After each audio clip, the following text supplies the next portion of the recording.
exercise to wait a little bit longer and get more data on it. Okay. Any other thoughts? Yeah, are we going to circle back on any of the other discussion we had last time, like comp plan compliance? I think we should. I don't think we've. I'd really rather not. We spent 6 hours going over all that stuff last time. So if it's just the same, if we're going to go down that road, I'll put a motion on the table right now. And see if I Right, and we get can a discuss second. it during, fine, we can put it, we can have it as a discussion during the motion. I still want to run into the situation we had last time where I put a motion on the table and then it got amended to cancel out the provisions in it. So I'll wait if we still want to discuss it, but honestly, we went over all the comp plan compliance review. There's no substantial changes. So I just don't see any value in that. What do you think needs to be discussed? A lot of things. For example, compatibility, reading the code.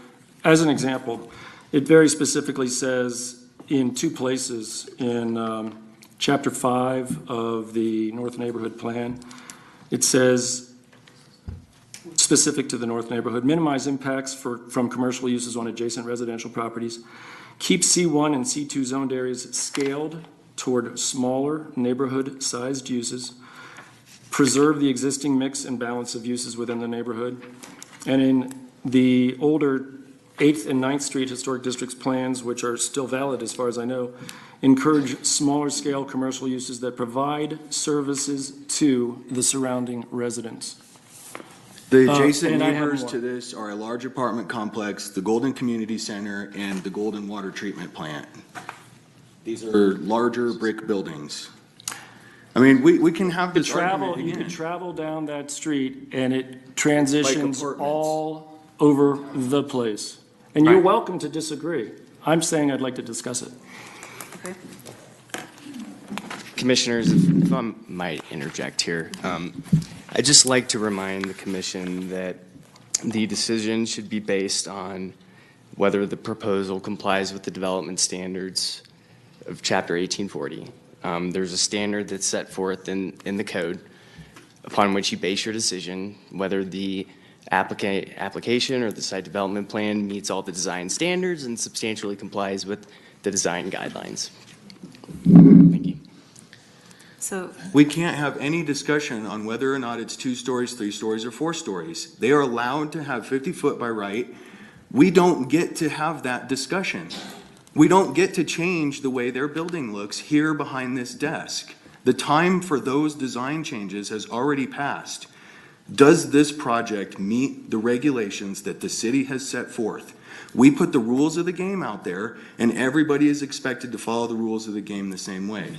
And the rules of the game include compliance with all the codes and all the guidelines. Which they've demonstrated through their site plan. Show me one place where they don't comply, other than a subjective statement in the comprehensive plan, which is advisory and not regulatory. I disagree. Fine, you That can they're not- disagree, Don, but you're wrong. can you let him finish, please? I will read. Patty, we did this for 6 hours. I hate to Please do don't this, but I'm gonna confuse the situation by reading from case law. And the lawyer can tell me in public why I cannot have this conversation. Specifically, in Black Forest versus El Paso County, the finding was because the county's master plan, which includes both the policy plan and Black Forest BFPP, it's technical, was advisory, we cannot say that the board was required to find that the special use was consistent with each and every provision in the BFF and policy plan to approve the special use application. Rather, the board was free to exercise its discretion and to apply a more holistic approach when finding Black Forest Management's special use application was, quote, consistent with the applicable plan. I believe we are allowed to look holistically at this entire case and decide in total whether or not they are in compliance. And I feel like if we are not able to do that, then we are not doing due diligence. So maybe let me just try and clarify. So I understand, are you asking me about for legal advice about what you can and cannot consider, or are you just asking me for my general opinion on that case?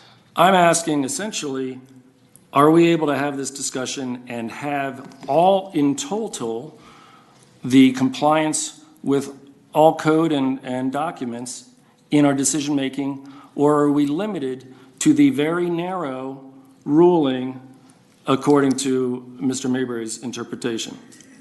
Either way, Don, I asked the lawyer. Well, again, I don't know if that case is even, well, analogous to this case, because we are talking about a site development plan, not any type of special use review or any type of rezoning application. It just so happened in that particular jurisdiction, under the special use review criteria, they had to consider this generalized, I guess, reference to the comp plan. But again, I will point the commissioners back to section 1840 of the code that gives you the standard for approval of a site development plan, which says that it has to meet the design criteria set forth in 1840 and substantially complies with the design guidelines. Looking at, I've reviewed those standards and guidelines. There are no specific goals of the comp plan or any neighborhood plan that are enumerated anywhere in that chapter.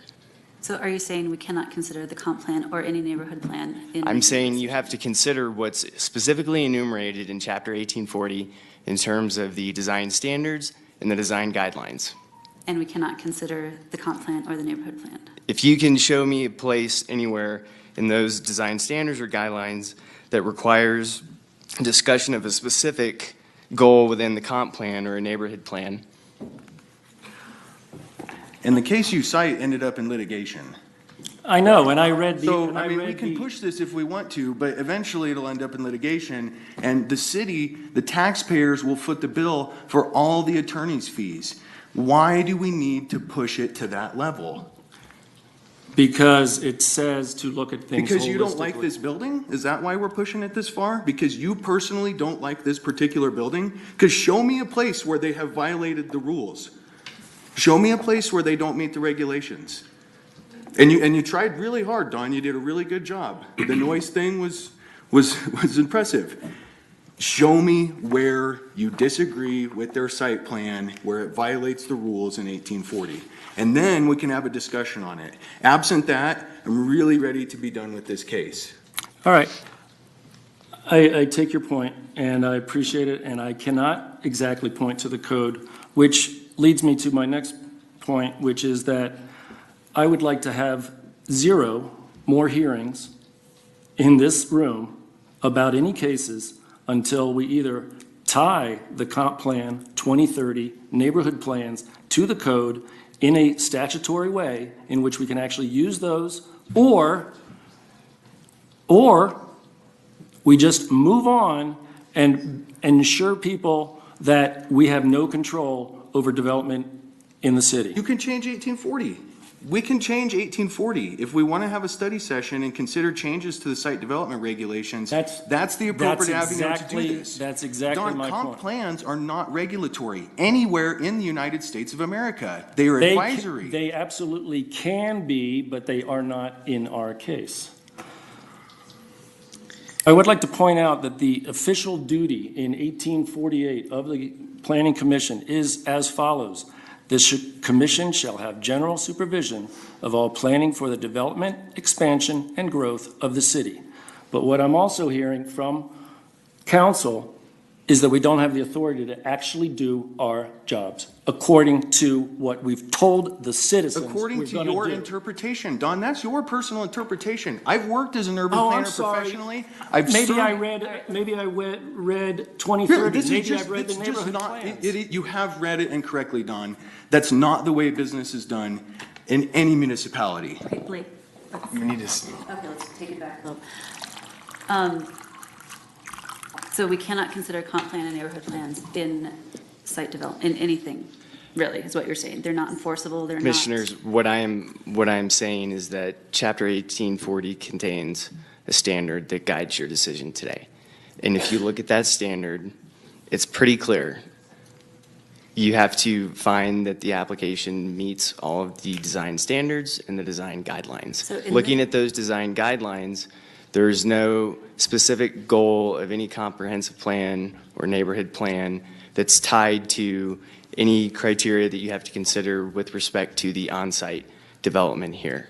So to directly apply the comprehensive plan in your quasi-judicial decision today would not be in accordance with the code. But where you do use the comp plan and neighborhood plans at greater discretion is in your special use permit review process and in your rezoning process. So that is in the code, and it says to look at the comp plan specifically in those criteria. So that comes into play for sure. What the city attorney is saying in 18, when you're doing site plan review, that is not directly tied. The way really to do that is to change the zoning, and that's what we've done in CMU. It's what we're working on in R2 currently. But it's taking those comp plan, neighborhood plan policy guidances and translating that into zoning, which we have been doing and we could do here in this neighborhood or in C1 in the future. But that is for a process that has to unfold. And when you do this sort of thing in public meetings, it really diminishes all the efforts we've gone to listen to public comment, to have study session after study session where we look at changing the rules. Don't shake your head. We're going to change the zoning up in the north neighborhood. And we We've tell the put public. we changed CMU zoning particularly because of concerns you brought from your neighborhood. Absolutely, we do it, and it's Don't such a give the glacial. impression to the people here that we're not doing this. Blake, Seriously. no, okay. I think. We're giving the I think public, one thing- and when you do this in a meeting, you're giving the public the impression that we aren't doing this.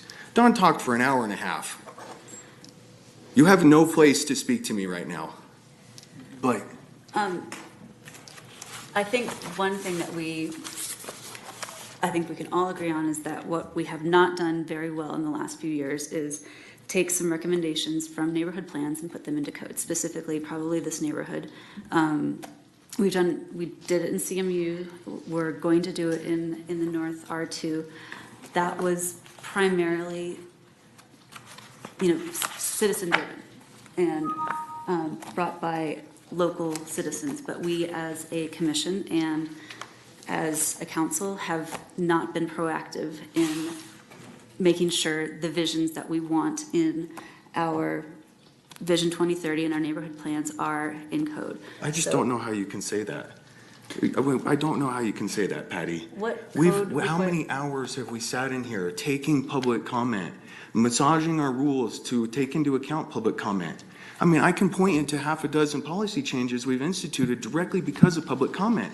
And now you're here in a public meeting saying we haven't done a good job. I think we haven't gone far when enough. Don got up at the beginning of the meeting and said that he was proud to serve on commission, I feel the same way. And I know Don and I disagree a lot, but I really respect the work that we do here. I think that we've done a tremendous job, and it really saddens me that there's so many people in the community that don't see that.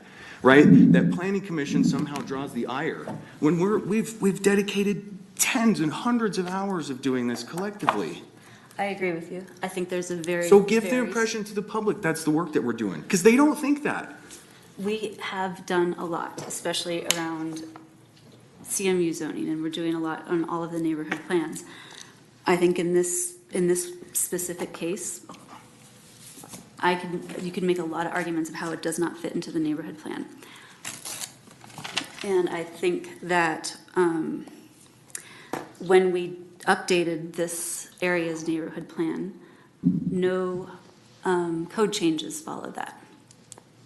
Correct? Yes, in this specific instance, that is very true. Yes. It did not lead to specific code changes when we did the North Clear Creek plan. So, Blake, you are correct, but my point stands that we did not, in my opinion, we didn't do the last step of that neighborhood plan, which was put things into code, put things into law that we wanted and that the city and the neighborhood wants as part of our community.